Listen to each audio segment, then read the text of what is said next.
sallallahu ala Muhammad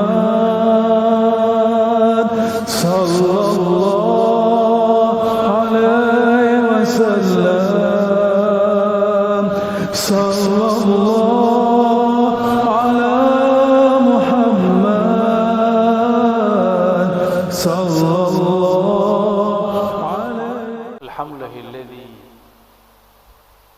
بالعجز عن إدراكه أدرك العبد ربه أشهد أن لا إله إلا الله وأشهد أن محمدا عبده ورسوله اللهم صل وسلم وبارك على سيدنا محمد سيد الوجود سيد الكونين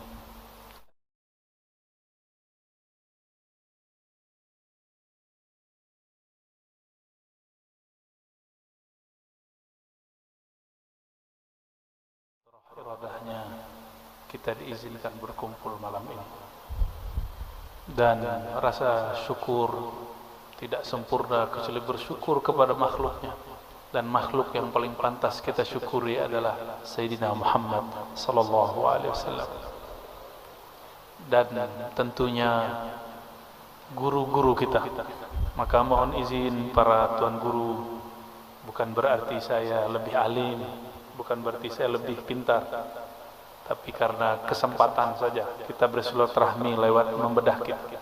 Mohon izin para guru, para habaib, para masyayikh untuk membuka kitab beliau. Tadi siang saya mengambil sanad ke guru Wildan lagi, dan sudah minta izin menggunakan sanad beliau dan guru-guru lain bersambung kepada Syekh Muhammad Arsyad Datuk Kalampaya. Kitab ini diriwayatkan oleh guru-guru kita dari banyak jalur. Ada jalur orang Banjar, ada jalur orang Banten, ada juga jalur orang Arab. Nah, kita pakai satu jalur dulu. Jalur yang saya ingat saja. Ya.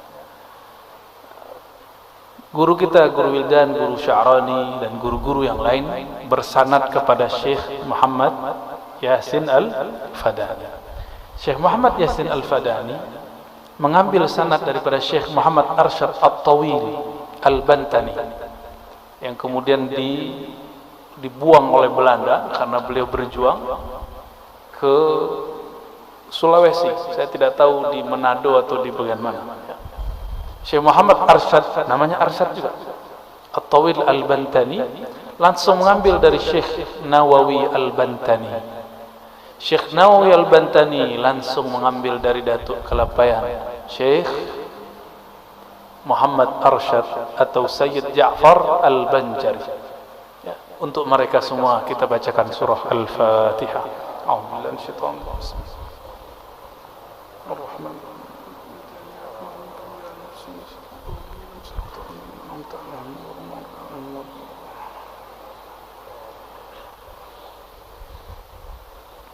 Kitab ini membuat saya terkenang mengambil thariqah samaniyah sedari dulu masih remaja. Guru kami namanya Abu Ya Hasan Basri As-Samani An-Naqsyabandi Al-Khalidi. Beliau mentalkinkan persis seperti yang tertulis di kitab ini. Jadi ini thariqah sebenarnya thariqah samaniyah, yang mungkin tidak semua orang mendapatkan sanad talqinnya. Jadi ini tidak boleh diamalkan kalau tidak ditalkin. Nah, ini syarat ya. Syarat kepada orang yang ingin mengamalkan kitab ini mesti mendapatkan talqin dari gurunya, mursyidnya. Apa syarat mursyidnya? Kana wasilan mausulan ila Allah tabaraka wa taala. Dia juga telah wusul ke hadirat Allah Subhanahu wa taala.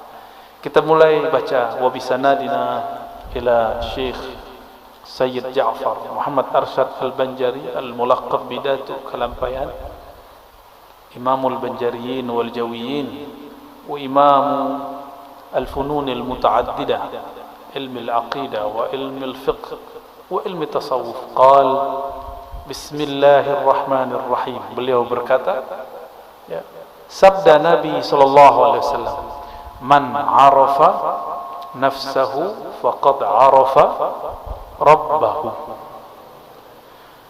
Sudah biasa dengar ya? Tapi kita lihat cara beliau mengartikan. Walaupun kita sudah tahu artinya, tapi kita ingin dapat berkah. Bagaimana cara Datuk Kelampaian menerjemahkan ini? Apa kata beliau? Artinya, barang siapa mengenal ia akan dirinya, niscaya, niscaya itu pasti, niscaya mengenal ia akan Tuhannya. Pertama, harus diketahui bahwa ini bukanlah hadis dalam pengertian hadis menurut ahli hadis. Ini hadis-hadis ma'rifat, didapat oleh wali-wali Allah ketika rohani mereka liqa dengan Nabi Muhammad sallallahu alaihi wasallam. Mohon maaf, inilah perbedaan ulama wali-wali Allah para sufi dengan ahli hadis. Mereka juga sebagian wali Allah. Ahli hadis, ilmunya jika tidak didengar oleh telinga maka tidak disebut hadis. Apalagi sosoknya secara fisik sudah wafat, jika ada kalam darinya itu bukanlah hadis. Tapi bagi ahlullah dari kalangan sufi, wali-wali Allah, jika ada seorang kekasihnya bertemu ruhaniyah Rasulullah, karena dalam hadis Nabi riwayat Bukhari, Muslim, Abu Daud, Tirmizi, man ra'ani fil manam faqad ra'al haqq, yang bertemu aku dalam tidurnya dia benar-benar bertemu akan aku. Man ra'ani fil manam fasayarani yaqza, orang yang bertemu aku dia akan bertemu denganku, yang bertemu aku dalam mimpi akan bertemu aku dalam keadaan jaga.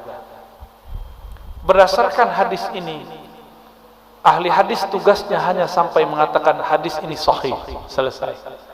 Tapi makna hadis ini yang meneruskan adalah ahli-ahli tasawuf, guru-guru kita, masyayikh-masyayikh kita. Apa kata mereka? Kalau kita mimpi bertemu Rasulullah secara rohani ataupun secara jaga, bagi mereka itu disebut juga hadis. Inilah yang enggak ketemu. Makanya sampai sekarang ahli hadis yang umum mengatakan di kitab tasawuf banyak hadis palsu. Karena ahli tasawuf kalau bertemu rohani Rasulullah itu tetap disebut hadis, karena Nabi dianggap tidak pernah mati secara rohani, hanya berpisah ruh dengan badannya. Jadi wajar guru-guru ini bakal dianggap sebagai halu. Tahu halu ya? Dianggap nanti sebagai penyebar hadis palsu. Bukan, kita nggak pernah mau memalsukan hadis Nabi. Berani menolak mimpi bertemu Rasul sallallahu alaihi wasallam, berani. Saya dikritik seseorang, apa kata dia? Tidak boleh cerita mimpi Nabi di depan orang. Saya tanya balik, mana dalil yang melarang mimpi diceritakan kepada orang? Justru hadis Imam Bukhari, mimpi diceritakan kepada orang, tapi orangnya yang ahli. Orangnya yang ahli, li'arifin, orang yang arif. Syekh Muhammad Arsyad Al-Banjari sepertinya yang mengikuti tradisi yang ini, bahwa jika ahli rohani bertemu dengan rohaniyah Rasulullah, kalam-kalam Nabi tetap disebut sabda Rasulullah sallallahu alaihi wasallam. Inilah yang membuat kenapa ahli hadis, ahli tasawuf dulu seling bertengkar sampai sekarang. Untungnya guru-guru kita juga ahli hadis, juga ahli tasawuf. Itu untungnya. Ya, beberapa sanad Sahih Bukhari kita lewat jalur Syekh Muhammad Arsyad Al-Banjari. Ya. Baik. Bermula hakikat mengenal diri itu 3 perkara, kata beliau. Jadi cara mengenal diri itu ada 3. Yang pertama, mengenal asal kejadian diri. Nah, ini langsung diputus. Kalau kita biasanya asal kejadian diri dari tanah, gitu ya. Oleh Datuk Kelampaian langsung dipotong. Asal kejadian diri dari Nur Muhammad sallallahu alaihi wasallam. Nur itu makhluk. Cahaya itu kemudian dizahirkan Allah menjadi 4 anasir. Ada tanah, ada api, ada air, ada udara. Hatta jin dan iblis pun tercipta dari nurnya Nabi Muhammad sallallahu alaihi wasallam. Namun nur yang mananya? Nah, ini yang jadi rahasia. Di dalam kitab Daqaiqul Akhbar, dulu saya mengatakan ini kitab kumpulan hadis palsu. Ternyata di dalamnya ada beberapa asrar ma'rifat yang disembunyikan para ulama di dalamnya. Mulailah kita sadar, tidak boleh menghina apa saja. Orang pemaksiat pun kita tidak hina, apalagi kitab yang dikarang oleh para ulama. Ya. Di Daqaiqul Akhbar disebutkan di alam ruh, di saat seseorang memandang kepada Rasulullah, jika dia memandang kepada kepala Rasul, maka dia nanti di bumi akan jadi pemimpin. Jika dia memandang dadanya Rasul, dia nanti jadi apa? Mandang tangannya Rasul, nanti jadi apa? Sudah disebut. Maka semua pekerjaan kita ini itu hanya ulangan dari apa yang kita pandang dulu di alam ruh. Saya duduk di sini, guru-guru ada di sini, jamaah ada di depan. Semuanya menunjukkan apa yang dulu pernah kita lakukan di sana. Cuma mengulang. Bedanya dulu ruh itu tidak laki, tidak perempuan. Sekarang kita jadi laki, bukan perempuan. Ada yang perempuan, tidak laki-laki. Jadi bagaimana cara mengenal diri yang pertama? Kita harus mengembalikan bahwa diri ini berasal dari nur Nabi Muhammad sallallahu alaihi wasallam. Muncullah di situ kalam-kalam ilhami qudsi.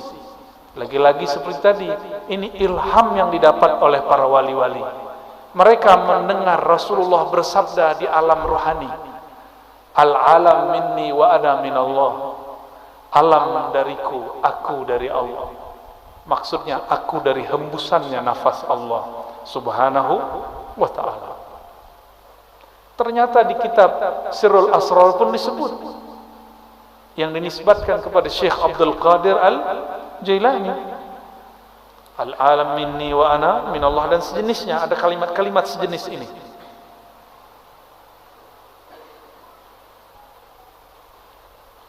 Seperti sabda Nabi sallallahu alaihi wasallam. Kedua, menyatakan dirinya dahulu daripada mati. Jadi cara mengenal diri yang kedua, mematikan diri sebelum mati. Mati apakah? Ini yang kita kaji malam tadi di mana namanya? Bumi Sholawat ya. Tapi karena tempat terbatas, nah kita bagi lagi sini. Sebenarnya saya belum pernah membaca kitab ini sebelumnya, kecuali judulnya. Ya, tapi tadi langsung khatam. Dalam waktu bersolawat langsung selesai. Ya, dengan baca sanad segala macam kita tabarukan, kita ijazahan. Saya minta izin secara rohani dan secara jasmani. Ya, jasmaninya tadi siang, rohaninya barusan. Ternyata isinya sama dengan thariqah saman yang dulu saya ambil waktu remaja. Persis sama. Dulu guru kita baca 2 lafaz ini. Man arafa nafsahu faqad arafa rabbahu. Lalu mutu qabla an tamutu. Matikanlah dirimu sebelum engkau mati. Matikan dirimu secara makna, secara sifat. Jadi diri ini tubuh. Tubuh itu Allah tiupkan ke dalamnya ruh. Ruh itu membawa yang disebut sifat.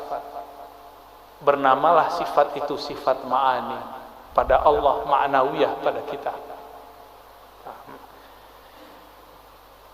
Yang disebut mati maknawi, matikan sifat ma'aninya. Gitu. Sifat ma'ani ada berapa? 7. Coba disebutkan apa aja? Qudrat, iradat, ilmun, hayat, sama, basar. Ya. Ma'ani milik Allah, tidak mungkin dimatikan. Maka yang dimatikan hanyalah sifat maknawiyah. Kaunuhu sami'an, kaunuhu muridan. Saya punya sama pemberian Allah. Sekarang samaknya cukup disimpan sebagai sifat tapi tidak diaktifkan mendengar, disebutlah mati makna sifatnya, mati maknawi. Itulah mati sebelum mati. Ini yang melihat mata atau bukan mata? Ini coba lihat. Saya yang datang ke mata bapak saudara, atau matanya yang datang ke saya? Atau bukan dua-duanya? Tapi ada cahaya. Kenapa ada orang coba mata dipejam? Ingat Monas, kelihatan? Berarti ada yang bisa melihat selain mata ini. Coba pejam mata, ingat orang yang dicinta. Sebentar aja Pak. Buka mata, masih kelihatan? Bisa. Jadi semua kita sebenarnya bisa masuk ke dimensi itu, cuma tidak mau melatihnya. Ya, kita bilang halu. Padahal kalau halu, maka ilmu-ilmu para aulia semuanya halu. Ini ada sok pemberantas halu, yang dia berantas ilmu wali, mana bisa? Ya, jadi wali dulu, baru berhadapan sama wali Allah, ya. Kecuali dia wali setan, kita nggak tahu. Kan wali dua. Wali dua aja Pak. Kalau nggak wali Allah, wali setan, wali Rahman, wali syaitan. Dua aja. Mungkin dia wali setan kali. Masa ilmu wali mau dihabiskan? Kita ulangi. Jadi ruh itu punya sifat. Sifat dia tidak mungkin dimatikan. Tapi sangat mungkin sifat itu dinonaktifkan, diistirahatkan. Contoh sederhana, kalau kita rindu seseorang, kita pandang wajahnya di handphone, disapa oleh orang, jawab nggak? Nggak terdengar. Karena di saat itu sama kita tidak sami'an. Dia ada samaknya tapi tidak sami'an. Kita sering menyebutkan Allah itu sama, ma'nawiyahnya kaunuhu samian. Kaunuhunya dicoret dulu, itu yang disebut mati maknawi. Kaun, keadaan kita mendengar itu di-cut dulu, dihabiskan dulu sehingga tidak lagi ia mendengar. Bukan berarti sifat samaknya hilang. Gitu ya. Kenapa kita tidak bisa mendengar yang jauh? Karena keberisikan di sini. Sama sifat mendengar yang ada pada ruh, dia tidak ada ruang, tiada waktu. Kenapa tidak bisa menembus? Karena terhalang oleh pendengaran ini. Nah, pendengaran ini, pandangan yang ini, lisan yang ini, kudrat iradat yang ini yang harus dilebur dulu. Itulah mutu, matikanlah maknawiyahmu sebelum engkau betul-betul mati secara tabi'i ataupun hissi. Itu maknanya ya, mutu qablaan tamutu. Ini boleh disebut dengan ruknut tariq, rukun tariqah. Nomor 2 itu. Coba kita lihat kalam beliau.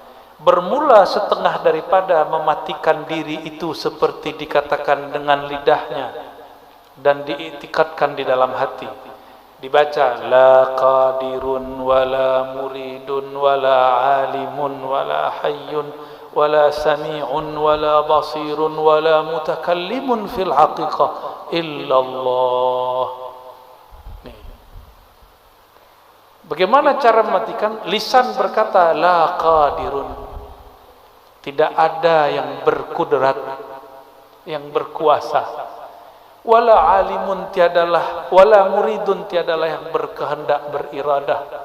Tiadalah yang alim, tiadalah yang punya hayat. Tiadalah yang mendengar, tiadalah yang memandang. Tiadalah yang berkalam pada hakikatnya kecuali Allah. Itu. Ini udah usul langsung nih. Langsung usul ini. Ini usul level 3. Ini usul pertama, kesadaran Nur Muhammad. Ya. Kesadaran Nur Muhammad. Kemudian usul yang berikut adalah mematikan sifat maknawi. Selama saya masih mengatakan sayalah yang berkuasa, maka kuasa saya terbatas. Selama saya masih mengatakan ini iradahku, iradahnya belum bisa berkekuatan kun fayakun. Selama ilmunya masih ilmuku, gelarku, doktorku, syekhku, gelar ijazahku, selama masih itu, maka ilmunya akan terbatas dengan otaknya yang sempit. Wala hayyun, jika dia masih menganggap dirinya hidup karena air, dia minum karena makan, maka nanti orang-orang itu akan menyekutukan Allah dengan nasi. Nanti ada masa di akhir zaman, paceklik, orang-orang tidak bisa makan karena tidak ada yang dapat dimakan. Di saat itulah turun keluar Dajjal bawa makanan. Akan banyak nanti orang ganti agamanya karena meyakini hayatnya ada pada makanan. Ashabul Kahfi selesai di bidang ini, maka dia mengatakan hayat kami di tangan Allah. Hayati, hayatuna, hayatullah fil haqiqah. Maka dengan itu Ashabul Kahfi 309 tahun pun masih Allah hidupkan. Maka mereka itu aulia kekasih Allah yang karam fana dalam sifat hayatnya Allah subhanahu wa ta'ala. Coba ada orang tidak makan sebulan, mati Pak? Mati ya? Betul? Benar? Orang yang mati kebanyakan nggak makan ya? Emang orang mati minum kan nggak juga? Tapi secara lahiriah kita memandang banyak orang mati karena kelaparan. Tapi kenapa Ashabul Kahfi 309 tahun tidak mati? Karena hayat itu milik Allah. Kalau Allah belum ambil ya nggak mati. Wala sami'un wala basirun. Kalau pendengaran ini 10 meter sudah tidak terdengar. Tapi kalau sami'nya sudah dimatikan, maka Allah lah yang mendengar. Allah memperdengarkan kepada kita. Inilah yang disebut kasyaf sam'iyah. Kasyaf secara sama. Disinilah banyak para wali mendengarkan kalimah-kalimah. Inilah yang terjadi pada orang yang bermimpi mengatakan, aku mendengar Rasulullah bersabda, man arafa nafsahu faqad arafa rabbahu. Dicarilah oleh ahli hadis, di mana ini hadis? Tidak ditemukan di kitab hadis manapun. Ternyata itu kalam Sayyidina Muaz ketika bertemu Sayyidina Nabi SAW secara ruhani. Karena samaknya bukan lagi samak yang ini. Coba datang ke Raudhah, datang ke makbarah Nabi SAW, bisa dengar Nabi? Coba baca salam, Assalamualaikum ya Sayyidina Rasulullah, bisa dengar jawabnya? Karena pakai telinga ini. Coba matikan samakmu, engkau akan mendengar Nabi menjawab. Ya. Kenapa ziarah terasa hambar? Karena ziarah baru dengan sifat maknawiyah kita, belum dimatikan sifat maknawiyahnya. Jadi ini tips kalau mau ziarah kubur, pakai ilmu mutu qabla an tamutu, matikan sifat maknawiyahnya sebelum engkau betul-betul mati. Nah, lalu di paragraf berikut halaman ketiga fana sekalian diri. Ini thariqah ketiga ya, untuk mengenal diri. Ketiga fana sekalian diri itu di dalam kudrat Allah dan iradat Allah dan ilmu Allah, seperti firman Allah, kullu syai'in halikun illa wajhah. Segala sesuatu halik. Apa arti halik? Binasa, mati. Halik itu nama lain dari mati. Hancur, binasa, karam. Illa wajhah, kecuali wajhullah. Jangan dibayangkan wajah. Apa makna wajah? Fungsi wajah apa Pak? Kita memandang dengan wajah atau memandang dengan apa ini? Ini belakang namanya apa? Nah, ini adalah leher. Kita memandang dengan wajah atau dengan leher? Memandang dengan wajah atau memandang dengan tangan? Apakah memandang dengan lutut? Tidak. Maka disebut ini wajah adalah alat untuk memandang dan objek untuk dipandang. Kalau guru dulu melamar, itu memandang wajah atau memandang lantai, guru? Memandang wajah ya. Yang dipandang wajah. Lalu disebut wajhullah. Apa makna wajhullah?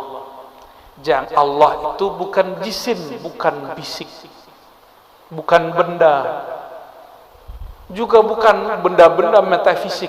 Yang penting Allah bukan sesuatu yang dapat digambarkan.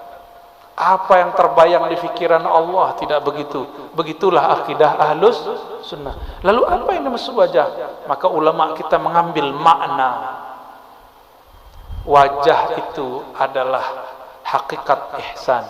Engkau beribadah kepadanya seakan memandangnya. Allah tidak punya fisik seperti ini. Maka kapankah seorang hamba memandang kepada wajahnya? Di saat seorang hamba memandang ke dalam wajah kolbunya.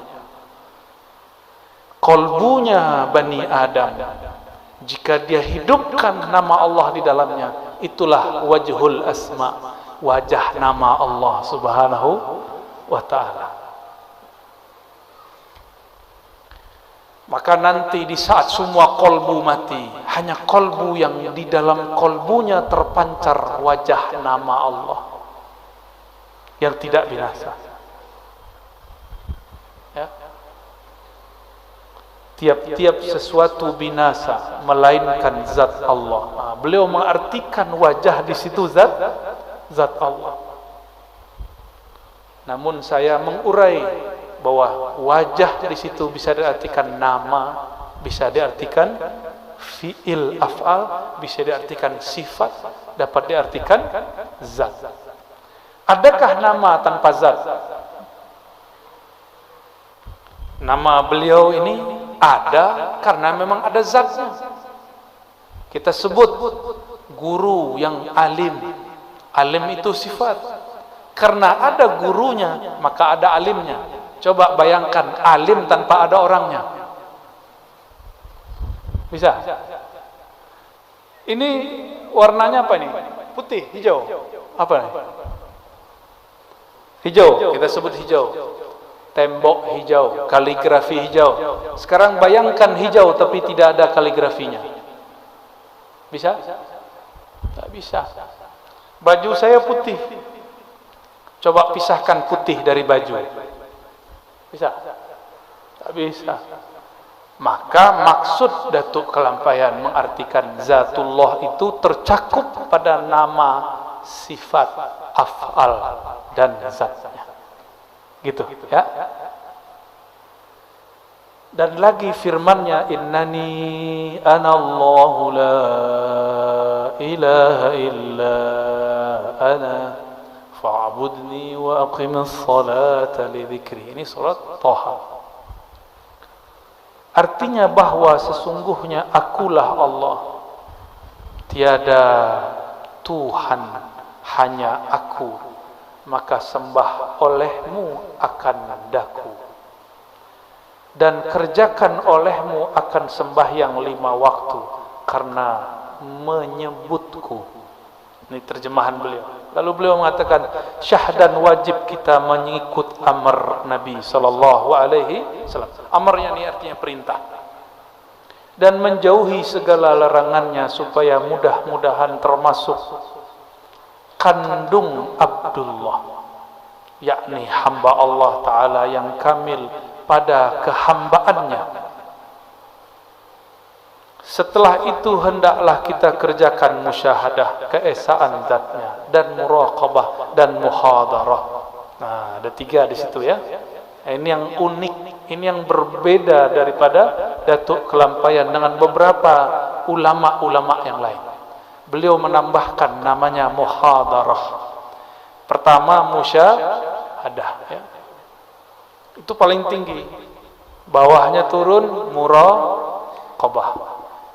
Turun lagi muhadarah. Di kitab-kitab yang lain cuma 2. Musyahadah, muraqabah. Hanya beberapa kitab yang menyebutkan muhadarah, dan beliau menyebutkan muhadarah, yaitu menghadirkan hati kita kepada hadiratnya serta mengucap zikir la ilaha illallah. Ini karena belum mengikuti syarat beliau, saya tidak boleh talqin dulu, ya. Tapi tidak tahulah nanti, ya. Nanti kalau halnya datang, siapa tahu nanti kita talqin.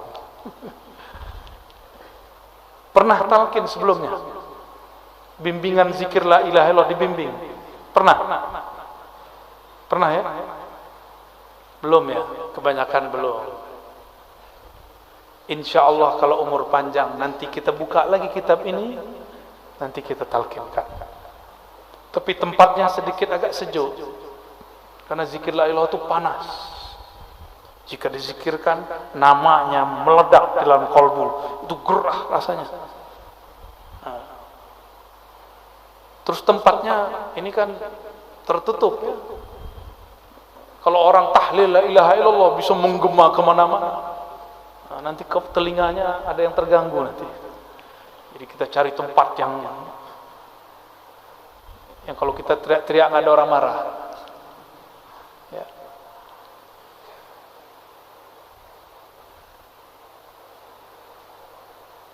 Nah, ini halaman 5, 6, 7 itu kaifiyat thariqah samaniyah. Yang dahulu waktu umur saya masih 11 sampai 13 tahun, saya mengamalkannya dan mengalami apa yang beliau sebut. Apa yang beliau kalamkan, hakikatnya kita pernah mengalami. Jadi yang beliau ceritakan bukanlah halu, itu benar-benar zahir terjadi pada ahlinya, ya. Coba kita lihat, ya.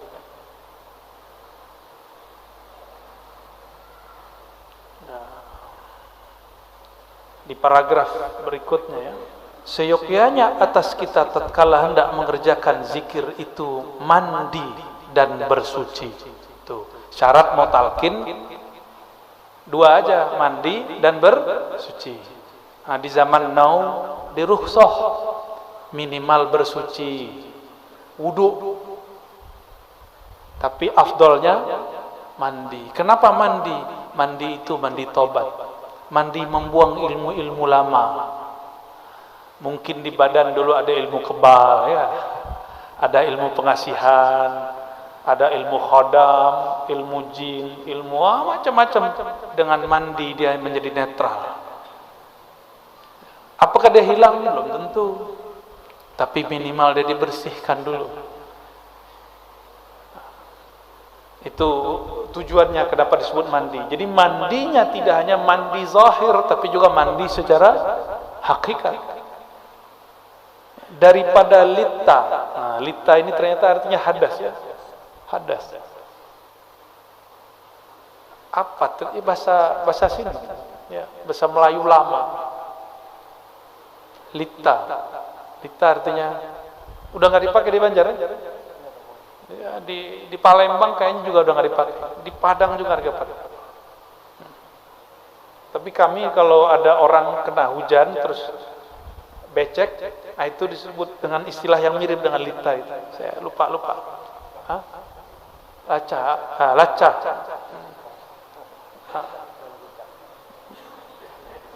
Gitu deh, ya. Lica. Yang zahir serta mengambil air sembahyang. Mengambil air sembahyang itu wudu. Sekarang orang-orang sudah gak mau lagi pakai bahasa sembahyang, katanya syirik. Masa Datuk Kelampayah syirik, ya. Orang lebih lama di Mekah daripada si ustadz yang baru-baru ini. Beliau tidak mempermasalahkan kata sholat, kata wudu dikaitkan dengan lafaz sembahyang. Karena orang dahulu menyebut Allah itu hiyang. Orang dulu menyebut hiyang. Hiyang itu bahasa Sanskerta. Padanannya dalam bahasa Arab huwa. hiya, huwa, hiyang, sama. Dia yang maha tak dapat dibayangkan, itu arti hiyang. Saya bertanya kepada ahli bahasa yang mengerti bahasa Sanskerta, kata mereka hiyang itu artinya dia yang tak tergambarkan oleh pikiran. Sama dengan huwa, Allah, dia. Ya. Makanya beliau itu tidak mempermasalahkan lafaz sholat diterjemah jadi sembahyang. Sekarang masih, guru, mari sembahyang disebut syirik nggak, guru? Biasa, ya. Bedakan islamisasi dengan arabisasi. Islamkan orang, arabisasi nurut, nanti pelan-pelan kita bisa Arabkan, ya. Saya tadi siang, ya, takziah dan ziarah ke guru Sya'rani Tayyib. Itu rumah bait ilm wa lughah. Itu rumah ngomong bahasa Arab terus, Pak. Hatta walad saghir yatakallam bil Arabiyyah, ya. Anak kecil ngomong bahasa Arab. Kadang-kadang pakai amiyah Makkah lagi, kita pusing-pusing sendiri. Ajib, ya. Rahimahullah Syekhana Syekh Muhammad Sya'rani Tayyib. Amin. Lalu beliau mengatakan, dan yang batin dengan mengucap istighfar, maka bolehlah disebut bersihnya tubuh dengan air, bersihnya kolbu dengan istighfar. Istighfar itu disebut dengan mandi. Bedanya dengan taubat, taubat itu mandi junub, junub batin. Kalau istighfar mandi biasa, pagi sore kita mandi. Jadi orang-orang yang ahlullah, jika Allah kasyafkan rohaninya, dia melihat orang sedang istighfar itu seperti mandi, ya. Minta ampun ke hadirat Tuhan kita. Nah, kata Tuhan katanya juga nggak boleh, guru. Kata Tuhan itu ketua kelasnya para dewa. Mengada-ada, ya. Tuhan kita Azza wa Jal dengan memakai pakaian yang putih. Inilah sejarahnya kenapa dahulu di majelis-majelis kajian dan salawat yang ada di negeri Banjar hampir semua berbaju putih. Dulu sebenarnya tidak mesti. Itu dulu pakaian orang bertorikoh.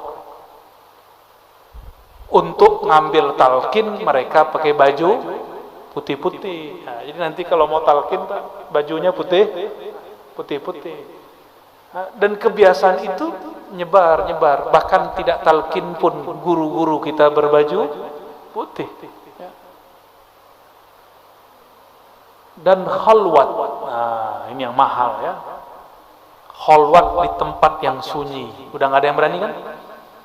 Ya. Jadi di zaman akhir zaman ini Allah turunkan ulama-ulama yang mentajdid, merevisi latihan-latihan rohani. Sekarang tidak mesti lagi kalau ingin beramal lalu kita cari tempat yang sunyi. Tapi kalau mau, alhamdulillah, ya, masih sanggup. Ya, 40 hari nggak boleh bawa handphone, nggak boleh bawa dompet, masuk ke hutan samping Gunung Kiram. Berani? Masa, ya, ada hewan sedikit takut, bunyi, ada hewan burung antu bunyi takut. Gimana mau jihad nanti? Ada orang nggak takut sama hantu, tapi takut lapar.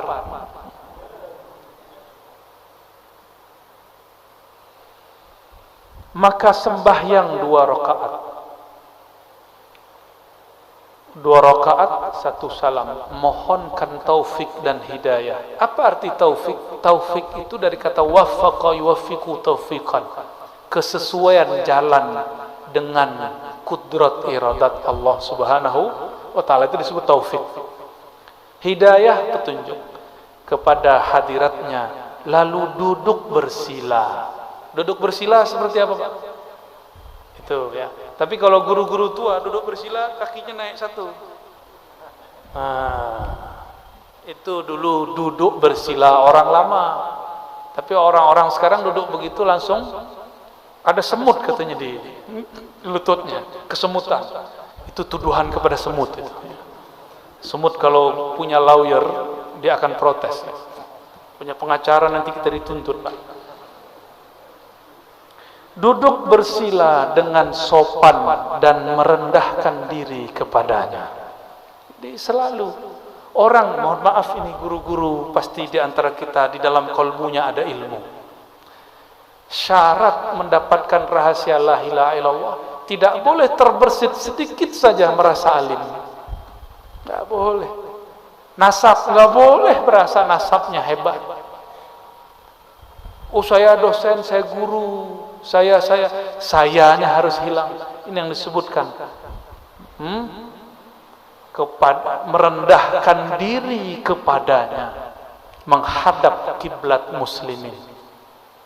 Jadi merendahkan diri, habiskan ego-ego tadi. Ya.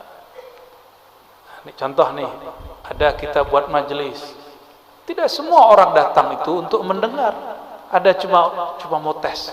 Kita tes dulu ilmunya si ustadz itu ya, si guru itu, sejauh mana ma'rifatnya. Kalau ngetes orang ma'rifat ya nggak perlu hadir lah, jarak jauh juga boleh ya nggak? Orang begini, di saat semua orang menikmati zikrullah dia tidak akan menikmati. Di saat semua orang hanyut dalam bayan, dia hanyut dalam mencari kesalahan. Nanti ceramah ini akan dipotong orang untuk dicari kesalahannya. Ya, semoga dia tidak ketemu ya. Dengan menghadap kiblatul muslimin. Jadi menghadap kemana? Kiblat. Karena sayyidul majalis al-qiblah. Sayyidul majalis al-qiblah. Sayyidnya majlis kiblat. Tapi sayyidul muridin al-muallim, asy-syaikh, al-mursyid. Sayyidnya para murid adalah guru, muallim, mursyid. Makanya guru mursyid tidak mesti menghadap kiblat. Tapi murid yang menghadap kepada guru, karena guru adalah kiblatnya ilmu. Itu. Ya. Ini gimana caranya? Bapak hadap ke kiblat, saya menghadap kiblat. Siapa yang mau belajar? Ya. Maka dihantarkan kedua tapak tangan kepada lutut. Nah, duduk begini, persis seperti ini dulu. Lalu mengucap La ilaha illallah serta mengingatkan maknanya di dalam hati dan iktikad yang putus. Wah. I'tikad yang putus itu bahasa Arabnya i'tiqadun jazimun. Bukan qati'un ya. Itu salah terjemah itu. I'tiqadun jazimun. I'tikad yang putus, ma'rifat yang sampai, paham yang mantap. Itu yang disebut i'tikad yang putus ya. Kalau dulu di tanah Melayu, di Minangkabau, di Palembang ada istilah begitu. Ilmunya udah putus. Ada nggak di Banjar begitu? Ada istilah begitu? Ilmunya sudah putus. Nah, itu maksudnya sudah wusul. Tiada apa nih bacanya? Akan keadaanku dan semesta sekalian. Jangankan ya, aku, alam pun tidak ada. Ini kalau diterjemah bahasa Arabnya apa? La maujuda bihaqqin illallah. Ini baru awal ngaji, Pak. Maka awal thariqahnya guru ya, gurunya para guru ini Datuk Kelampayan, itu akhir dari thariqah. Maka wajar jika ada orang berkalam ya, thariqah yang seperti ini itu akhirut turuq. Tapi meskipun dia akhirnya thariqah, dia mesti kembali kepada awalnya thariqah. Selalu begitu. Ada thariqah dimulai dari ujung, tapi dia harus pergi ke pangkal. Ada thariqah dimulai dari pangkal, dia pun harus dibawa ke ujung. Coba lihat maknanya. Tiada keadaanku, maksudnya tiadalah aku, tiadalah alam. Sekalian alam ini wujud hakiki, ya. Tiadalah wujud hakiki. Maka wujud itu dibagi. Apa yang disebut wujud? Wujud ada. Apa yang disebut hakiki? Hakiki itu yang wujud dengan dirinya sendiri. Kita apakah wujud dengan diri sendiri? Tidak. Kita wujud diwujudkan. Maka dulu kita sering tanya guru ke murid-murid di sekolah, di kampus, di pesantren. Lebih dahulu ayam atau telur? Ya. Apa jawabannya, Pak? Izin saya minum dulu ya. Bismillah. Coba silakan dipikir. Ayam dulu atau telur? Bismillah. Ayo Adinda. Ya, Ananda. Ya. Duluan ayam atau telur?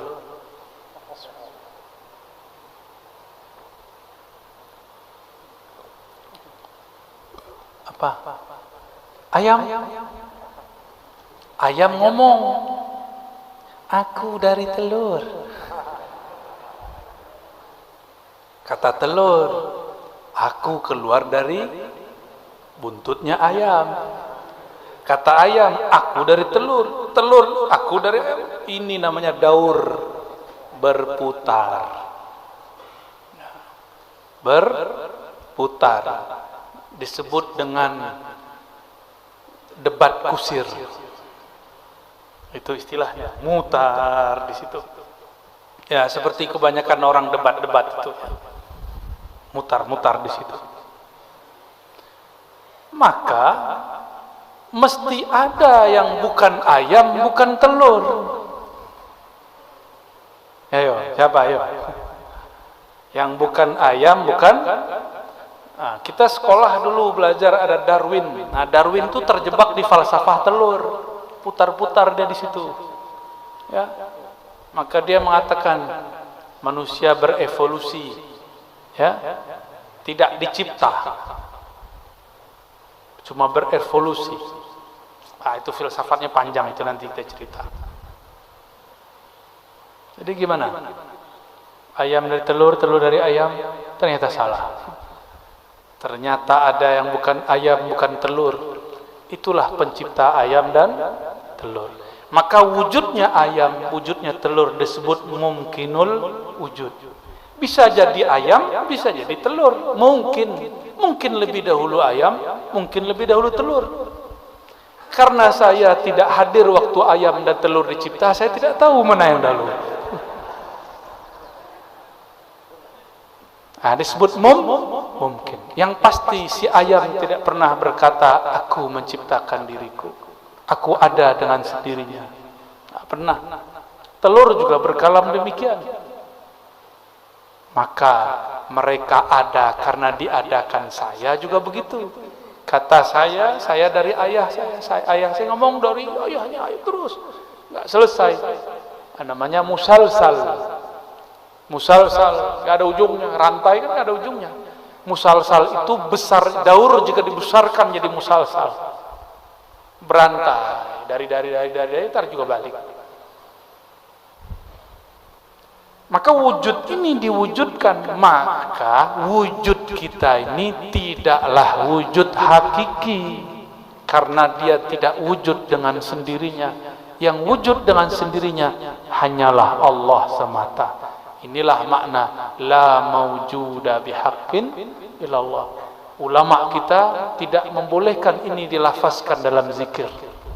Hanya boleh jadi makna. Inilah maksud guru, ya. Datuk Kelampayan, cukup dimaknakan di dalam hati. Jangan dilafazkan dengan lidah. Inilah ajaran Imam Ghazali tertulis dalam kitab Ihya Ulumuddin jilid keempat bab At-Tauhid wa Tawakkul. Ada di kitab. Jadi ini sudah kesimpulan. Ya. Maka kalimah Allah dengan memejamkan kedua mata. Jadi zikir itu jangan lagi tahlil matanya jelalatan. La ilaha illallah, la ilaha illallah, la ilaha illallah, la ilaha illallah, la ilaha illallah, la ilaha illallah. Apa sih lihat handphone, lihat status. Lagi zikir la ilaha illallah nih. Status. Nah, untuk mematikan hissi, mematikan maknawi, supaya mutu qabla an tamutu, supaya terasa kesadaran hakiki, salah satu caranya pejamkan mata. Jadi ulama kita dulu kalau zikir menjamkan mata, itu bukan lagi tidur, walaupun bunyinya mendengkur. Ada sahib saya, Bang Dik Doang tuh, yang biasa kajian hikam, Dik Doang, sebelum puasa sama teman-teman latihan zikir, kita bimbing persis seperti ini. Ayo cobain bang, pejam mata, baca nama Allah pelan-pelan.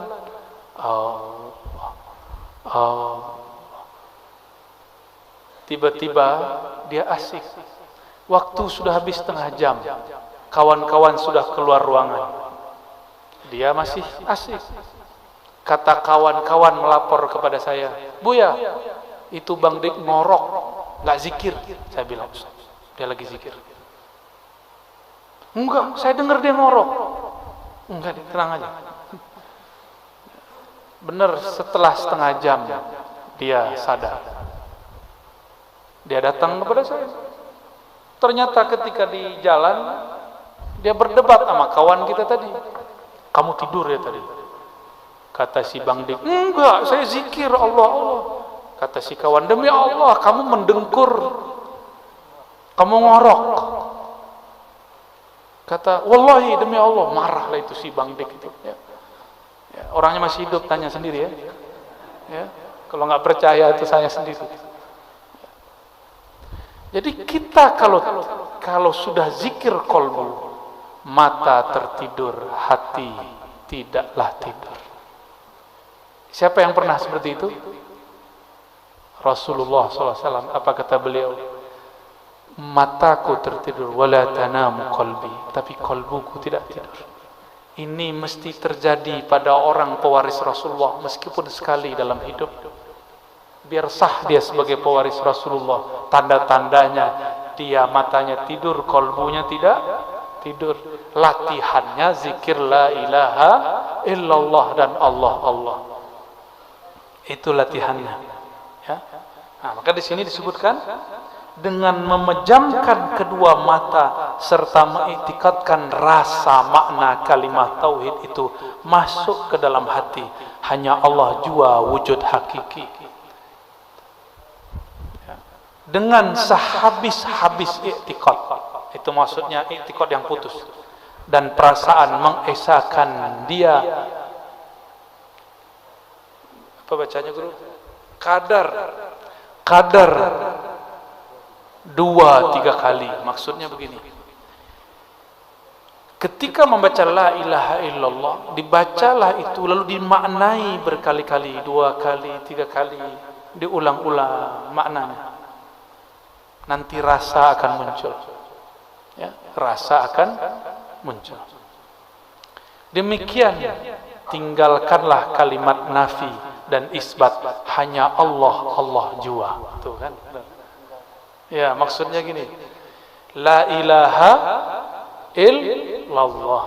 Habis la ilaha illa, isbatlah Allah, maka habisnya zikir la ilaha illallah, zikir Allahu Allah.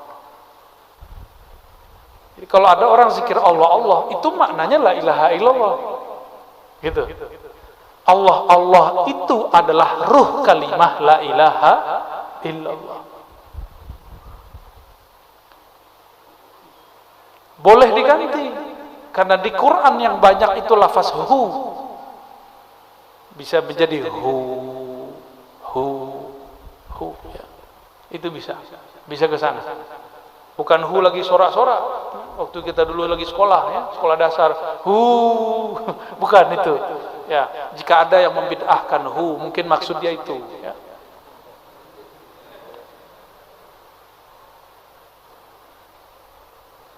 Gimana? Udah jam berapa ini?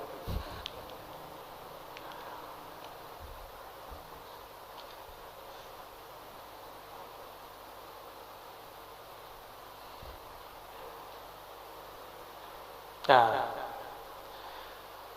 mesrakan pada hati dan biasakan senantiasa di dalam jaga. Dibelajar pelan-pelan pejam mata, lalu coba zikirnya dibuka mata. Kolbunya masih nyebut nama Allah atau tidak? Gitu maksudnya. Sehingga ketika jaga sudah biasa berzikir, akan terbawa tidur.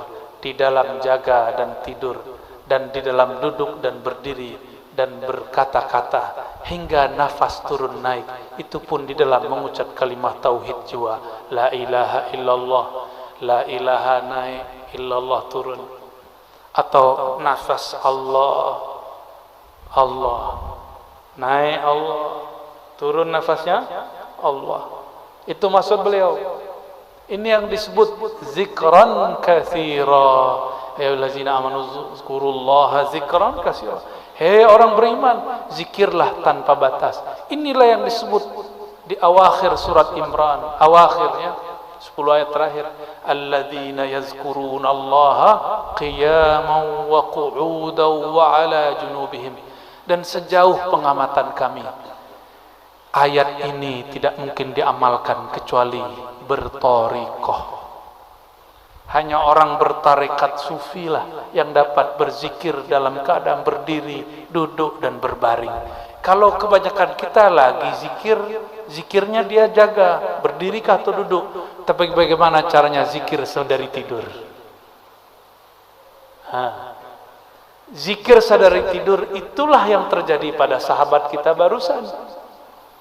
Dia mendengkur, ngorok, tapi kolbunya hidup menyebut nama Allah Subhanahu wa taala.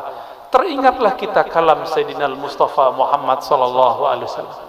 Apa kata beliau? Kamathalil ladzi yadhkurullah, kamathalil ladzi yadhkur rabbahu wa la yadhkuruhu kal hayy wal mayyit.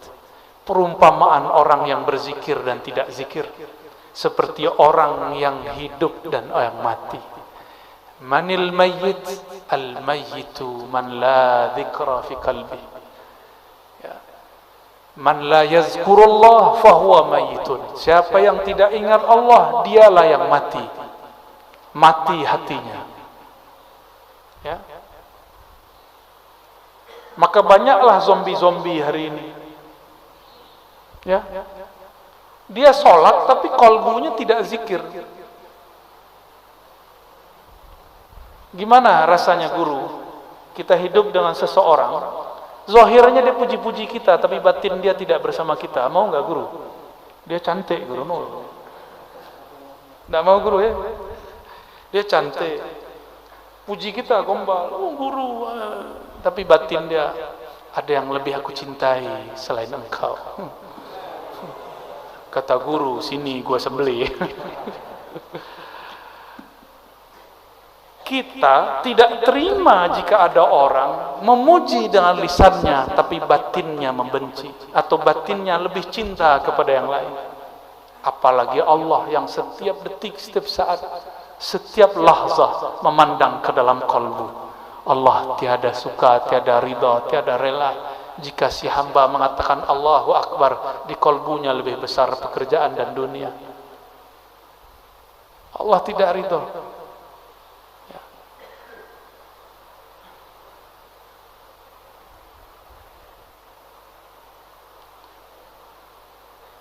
Maka tatkala bahwa pada kesudahan kalimah tauhid itu hendaklah dilanjutkan sekira-kira hasil rasa gaiblah diri.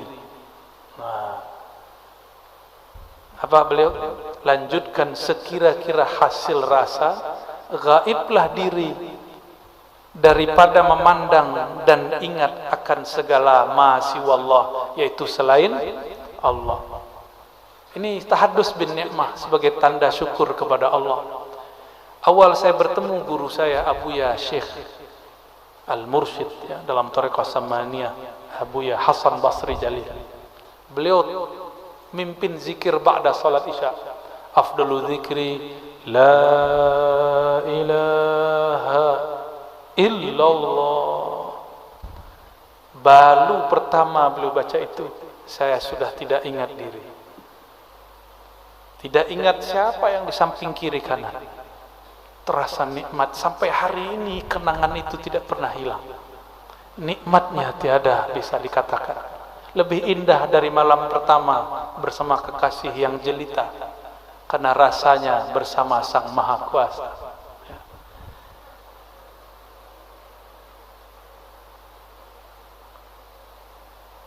Semata-mata di dalam keesaan zat Allah Ta'ala wajibul wujud, supaya mudah-mudahan datang jazbatullah. Jazbatullah itulah thariqahnya samaniyah. Thariqah samaniyah adalah thariqah jazbah. Apa arti jazbah? Tarikan cinta Allah. Apa yang kemudian membuat orang-orang tarekat samaniyah terjaga? Kok masih kelihatan berakal sehat? Sedangkan ada wali jazab, wali majzub dituduh orang gila. Ya. Saya akan berkali-kali menyampaikan, wali Allah itu biasanya yang kita kenal wali Allah sufi. Tapi wali Allah itu ada yang bukan sufi. Dia wali jazbah, wali majzub. Dan di Indonesia, ini lumbungnya. Di Banjar dulu katanya ada guru Tabarani, benar? Ya, itu jazbah. Itu mereka tidak pandang zahir orang, dia pandang batinnya orang, karena dia jazbah. Benar, kisah beliau itu ada yang semasa dengan beliau. Guru ada yang semasa, guru. Pernah bertemu gurunya? Itu jazbah. Orang jazbah itu al-wali al-munghariq fi mahabbatillahi tabaraka wa ta'ala, wali yang karam dalam cinta kepada Allah. Itu wali majzub. Kita sudah, saya menyampaikan itu, saya pun dituduh gila sama orang. Alhamdulillah. Di kitab ada satu lagi, wali malamatiyah. Apa ciri-ciri wali malamatiyah? Semakin dia tinggi makom kewaliannya, semakin dihujat oleh orang. Dituduh penyihir lah, dituduh nasabnya tidak benar lah, dituduh halu lah, dituduh anti syariat lah, dituduh macam-macam. Kalau tidak ada tuduhan, bukan malamatiyah. Jadi selama masih ada yang mencaci maki, bahkan mungkin di antara antum ini ada yang mencaci makinya, berarti sahihlah ungkapan wali malamatiyah. Maka saya tidak marah kalau saya menyebut wali malamatiyah masih ada, tapi itu tidak banyak. Kita sebutkan dulu, ada namanya Qudayb Alban. Qudayb Alban guru dari Syekh Abdul Qadir Al-Jailani, murid dari Syekh Abdul Qadir, guru dari Salahuddin Al-Ayyubi. Beliau menzahirkan tidak pakai syariat di depan orang, tapi beliau tidak anti syariat, itu bedakan. Kalau ada orang mabuk, kita kafirkan atau kita sebut dia pemaksiat. Ada orang kita ke masjid tapi dia tidak sholat, kita kafirkan atau kita katakan dia fasik. Qudayb Alban uji seorang qadhi, imam di tempatnya. Dia si qadhi masuk masjid, dia tidak sholat, dia di depan masjid. Sehingga si qadhi mulai dari takbir sampai assalamualaikumnya dia bayangkan, itu kenapa orang dibilang wali tapi nggak sholat sama kita, wali apaan dia itu? Itu terjadi Pak, akan terjadi terus. Maka tanda kebenaran ada wali malamatiyah, ulama-ulama fuqaha akan mengkafirkannya, akan memurtadkannya. Karena saya membuka ini, kita tunjuk kalau ada loh, kita pun dituduh murtad. Alhamdulillah. Ya, dari dulu sudah begitu Pak. Sudah sunnatullah. Saya dapat kabar dari Guru Wildan, ternyata dulu Abah Guru Sekumpul mau difatwakan juga sesat oleh ulama sebanjar. Tinggallah tanda tangan tauqi dari Guru Anang Sya'rani. Ternyata beliau setelah tidak tahu dapat isyarat atau musyawarah, beliau tidak mau tanda tangan. Berhentilah usaha orang yang hasud. Jadi dulu yang anti ke ulama juga ulama, yang anti dengan torikot orang torikot juga nanti.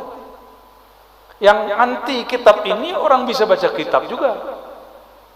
Orang yang ngaku nanti pewaris ilmu Syekh Datuk Kalampayan juga. Siap-siap guru dituduh sesat. Akan begitu. Ya, akan begitu. Saya disebutlah berguru kepada wali majzub, wali gila. Mereka buatlah video ada orang gila lari, Wali Ar-Razi. Saya suka berguru ke siapa aja, Pak. Jangankan ke ulama, ke orang main biliar saja saya berguru, Pak. Mereka bayangannya ulama itu mesti pakai kayak beliau nih, ya, pakai sarung, kayak saya maksudnya. Pakai begini, pakai kopiah, pakai serban. Itu bayangan orang awam. Sayangnya dia menyandang pakaian ulama, tapi pikirannya masih awam. Yang terbayang sama dia wali itu di tengah hutan. Ya. Akhirnya banyaklah wali-wali baru disadari setelah dia mati. Ini pesan dari Abah Lutfi Al-Habib Lutfi, ya, pimpinan Jatman, imamnya Jatman, Sayyidul Mursyidin, sayyidnya para mursyid, Sayyidul Habaib. Apa kata beliau? Kita ini maddah al-kubur. Kita ini pemuji orang yang sudah mati. Udah mati baru diyakini kewaliannya. Sudah mati baru percaya dia wali Allah. Waktu hidup dihujat-hujat, waktu hidup dibilang gila. Jangan dikira Datuk Kalampayan dulu masa hidupnya aman-aman aja. Dia ngalami seperti yang dialami sekarang oleh para masyayikh kita, sama, Pak, ya.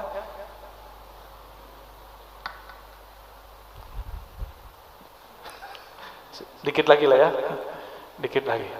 Karena yang paling inti nanti di halaman nomor 9, ya. Ada kalau nomor 10, halaman 10 dan 11 itu torikoh lanjutan, ya, namanya zikir khofi, ya, zikir tajalli. Kalau yang ini muqaddimah ke tajallinya. Malah sudah masuk ini halaman 8 sudah masuk ke tajalli, ya. Coba kita lihat. Supaya mudah-mudahan datang jazbahnya Allah. Apa arti jazbah tadi? Tarikan cinta Allah. Itulah sebabnya kenapa orang jazbah senang berteriak lagi zikir Allah, gitu. Itu jazbah. Disebut juga wujdan, rasa yang wujud di dalam diri lalu dia tertarik. Bahkan dulu masyayikh kami pingsan guru. Kalau ngaji begini pingsan. Ya, tidak jarang juga yang berteriak.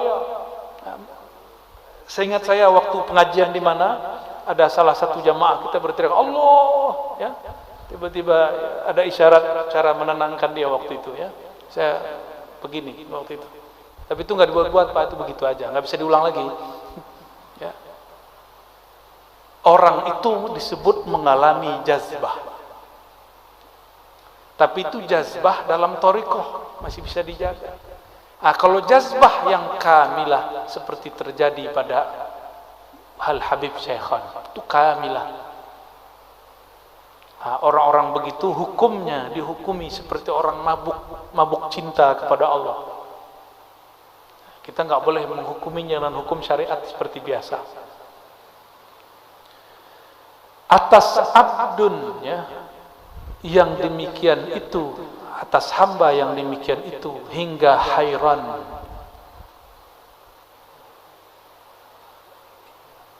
Ya, setelahnya bacanya apa, Guru? Lemahlah, ya. Hairan itu bahasa Arab, hairan. Itu bahasa Arab. Hairan itu salah satu ahwal yang terjadi pada sufi. Imam Ibn Arabi awal nulis kitab Al-Futuhat Al-Makkiyah memulainya dengan bab hayran. Bab hayran itu seperti ini. Kita kalau sholat, jika tidak diizinkan Allah, dapatkah, mampukah kita sholat? Enggak ya? Makanya ketika ada hayya 'alas shalah, jawabannya berarti tidak sanggup aku ruku dan sujud kecuali dengan izin Allah. Oke? Saya sujud, saya ruku, kita sholat, kita ibadah, semuanya dengan haul dan kuwah. Kuwah siapa? Allah. Berarti yang menyembah siapa? Siapa yang menyembah? Saya ruku karena Allah kasih kuwah dan haul. Saya sujud, saya baca takbir karena Allah mengizinkan membantu. Allahumma a'inni ala dzikrika. Ya Allah, bantu aku menyebut namamu. Ketika seorang hamba mengatakan Allahu Akbar, Allah sedang membantu lisan dan kolbunya membaca takbir. Maka siapakah saat itu yang menyembah? Jika dikatakan hamba menyembah dengan kekuatan dia, kekuatan Allah. Jika dikatakan Allah yang menyembah, apalagi? Masa Allah menyembah? Kan Allah tidak terhukumi syariat.